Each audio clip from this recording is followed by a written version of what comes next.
Sir సుప్రీంకోర్టులో రాహుల్ గాంధీ గారు సీరియస్గానే పిటిషన్స్ వేశారు. రెండోది చూస్తే కనుక సీరియస్గా ఈసీకి వార్నింగ్ ఇచ్చారు. గతంలో వైసీపీ కూడా సుప్రీంకోర్టులో కేసులు ఫైల్ చేసింది ఎలక్షన్కి దాని మీద.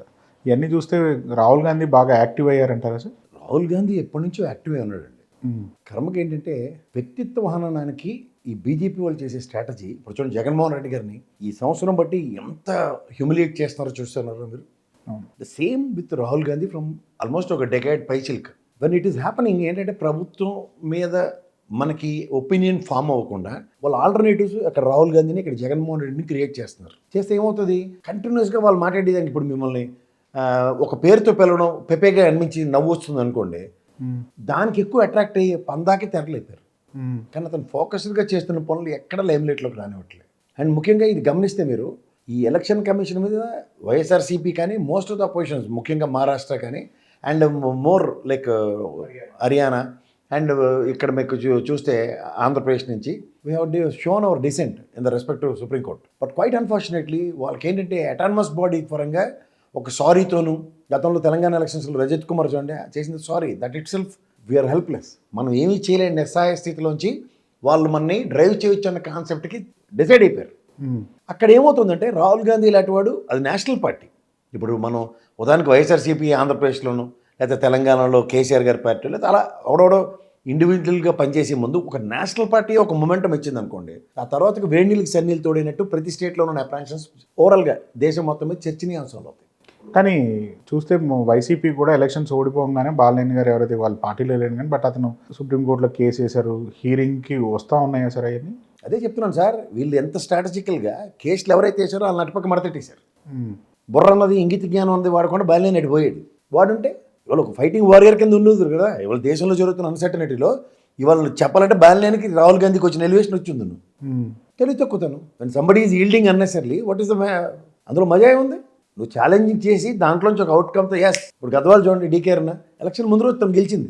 ఆ తృప్తి కోసం తను ఫైట్ చేసిన విధానం అది రాజకీయ క్షేత్రంలో ఆవిడ ఎంపీకి ఎదగడానికి ఆస్కారం క్రియేట్ అయ్యింది. మనోడు చూడండి ఇప్పుడు జీవితంలో డిపాజిట్లు వచ్చే కార్యక్రమం ఉండదు.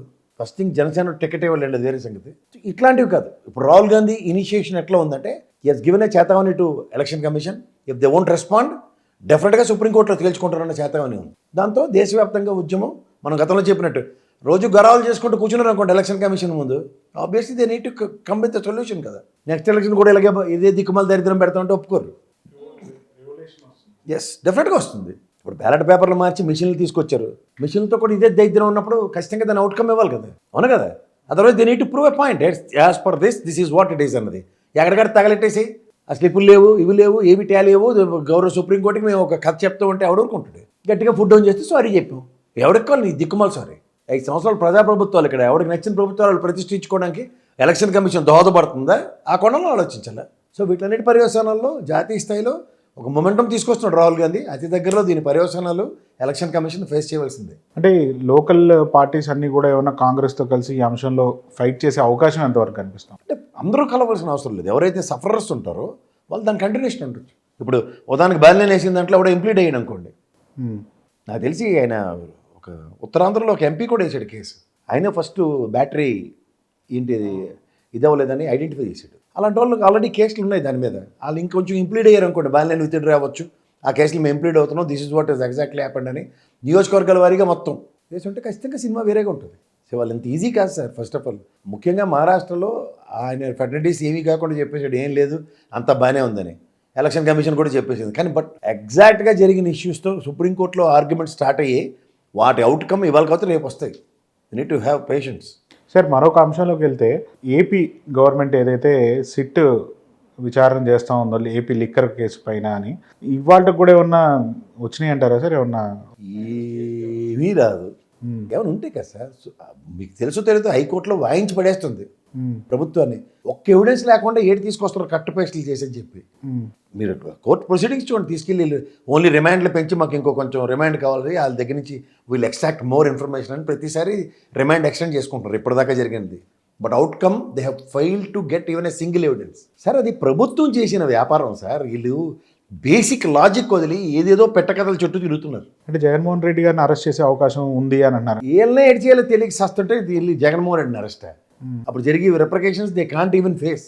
Policy which was made in the cabinet or chief minister with proper channelise సిచ్యువేషన్తోనే లెక్కర్ అన్నది ఏ విధంగా జరిగిందో అందరికీ తెలిసిన విషయం.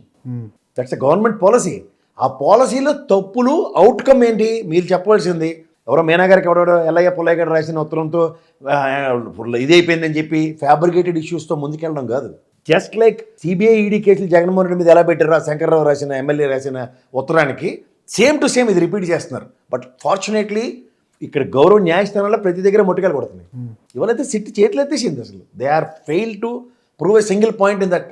మీరు సిట్ ఫెయిల్ అయింది అంటున్నారు కానీ వాళ్ళని వాళ్ళ చెవిరెడ్డి భాస్కర్ రెడ్డి గారిని చూసినా ఎవరిని చూసినా అరెస్ట్ చేస్తూ ఉన్నారు కదా సార్. మళ్ళీ వాళ్ళ పరిస్థితి ఏంటి? ఇప్పుడు పాతల్నే ఏమి ఎక్స్ట్రాక్ట్ చేయలేనప్పుడు మళ్ళీ చెవిరెడ్డిని అరెస్ట్ చేసి ఏంటి సార్? రేపు పొద్దున్న 39 కింద కృష్ణ చైతన్యను కేఎస్ ప్రసాద్ ఏమో 40 కింద వేసి లెక్కర్ స్కామ్లు అని చెప్పి ఎంక్వైరీకి పిలిచి జ్యుడిషియల్ రిమాండ్ ఇచ్చిన నేను మీరు ఆశ్చర్యపడక్కర్లేదు. అలాగే ఉంది ఇది టోటల్ క్రానికల్ ఆర్డర్లో పెట్టి చూస్తే ఇవాళ మీరు ఉన్న 36 మందిని ఏం చేస్తారో చెప్పకుండా చెవిరెడ్డి ఫ్రెండ్ని తీసుకొచ్చి వాళ్ళు ఒక నెరేటివ్ ఈయన శ్రీలంక పారిపోతుంటే పట్టుకున్నాం, దాంతోపాటు ఎవరికి అనుమానం రాకుండా కొడాలని పట్టుకున్నాం, కొలంబో వెళ్ళిపోవడం కలకట వెళ్ళాడని కాకి అలా ఎవరు కరీనా కపూర్ సినిమా ఉంటుంది కాకి ఏదో అలాంటిది ఆ సినిమా కథలని చెప్పుకొని తిరిగితే ఏమవుతుంది సార్? ఒక ఫ్యాబ్రికేటెడ్ ఇష్యూస్తో ఒక భయం జగన్మోహన్ రెడ్డి చుట్టూ ఎవరు లేకుండా ఒంటరివాణి చేద్దాం అంటే ఆయన ప్రస్థానమే ఒంటరిగా స్టార్ట్ అయింది. సో అట్లాంటి వాటికి భయం పడి ఏదో కేసులు పెట్టేస్తే మేము భయం పడిపోయి అమ్మో అందరూ సరెండర్ అయిపోతాం అన్న భ్రమల్లో ఉంటే భ్రమలు వేడండి. ఆ పొరలు తొలుగుతాయి అతి దగ్గరలో.